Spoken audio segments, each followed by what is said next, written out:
কোরবানির ইতিহাস হচ্ছে আল্লাহ পাক রব্বুল আলামিন ইতিহাসটা চালু করেছেন প্রথম যুগ হযরত হাবিল আলাইহিস সালাম ওনার থেকে। প্রথম কোরবানি হযরত হাবিল আলাইহিস সালাম এবং কাবিল তার ছোট ভাই, দুই ভাই, সেখান থেকে কোরবানি শুরু হয়েছে। কোরআন শরীফে এসেছে ইস্তুকুবিলা কুরবানান, তারা যে দুইজন কোরবানি করেছিল, এই কোরবানির বিষয়টা কি ছিল? কোরবানি এখান থেকে শুরু হয়েছে। কোরবানি কিন্তু হযরতে ইসমাইল আলাইহিস সালাম থেকেই শুরু হয় নাই, অনেক আগে থেকে শুরু হয়েছে।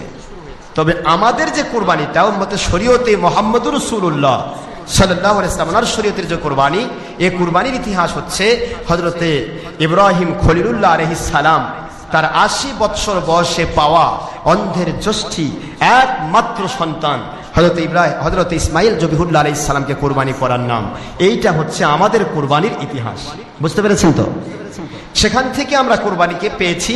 তবে কোরবানির ইতিহাস থেকে আমরা পাই হযরত ইব্রাহিম আলাইহিস সালাম যে কোরবানি করেছিলেন, সেখান থেকে কিন্তু আমাদের উপর কোরবানি ওয়াজিব হয় নাই। কোরবানি ওয়াজিব হয়েছে, মনে রাখবেন, অন্য কোন নবী রাসূল অথবা অন্য কোন ওলি আউলিয়া কারো আমল আমাদের উম্মতে মুহাম্মদীর কোন আমলে ফরজ ওয়াজিব হবে না। অন্য নবী রাসূল ওলি আউলিয়া হাজরা আলাইহিস সালাম দৌড়াদৌড়ি করেছেন সাফা মারওয়াতে, সাফা মারওয়াতে দৌড় দেওয়া ওয়াজিব হয়ে গেল, এটা হাজরার আমল হিসেবে নয়। তিনি আমল করেছেন, ইতিহাসটা ঠিক রাখা হলো। কিন্তু রাসূল পাক সাল্লাল্লাহু আলাইহি ওয়াসাল্লামকে বলা হলো, আমার হাবিব আপনি সাফা মারওয়া পাহাড়ে একটু দৌড় দেন, আপনি দিয়েছেন দৌড়, এটাকে ওসিলা করে আমি ওয়াজিব করে দিব। সুবহানাল্লাহ। প্রত্যেকটা ক্ষেত্রে কিন্তু আমার নবীকে নিয়ে।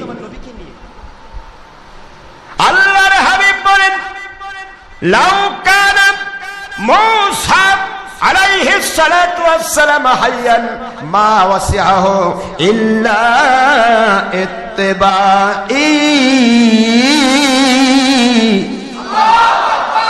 বুখারী মুসলিম শরীফের হাদিস।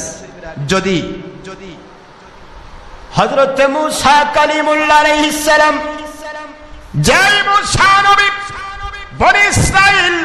বনি ইসরাইলের ৭০,০০০ নবীর সর্দার, জলিল কদর নবী, ৭০,০০০ নবীর সর্দার, সেই জলিল কদর নবী মূসা কালিমুল্লাহ আলাইহিস সালাম যদি হুজুর পাক সাল্লাল্লাহু আলাইহি ওয়াসাল্লাম বলেন, আমার শরীয়তে তিনি যদি থাকতেন, তিনি সহ তার পুরা উম্মতের জন্য তার শরীয়তকে বাতিল ঘোষণা করে আমি আখিরি রাসূলকে মেনে নেওয়া, আমার শরীয়ত মেনে নেওয়া মূসা নবী আলাইহিস সালাম এবং তার উম্মতের জন্য ফরজ হয়ে যেত।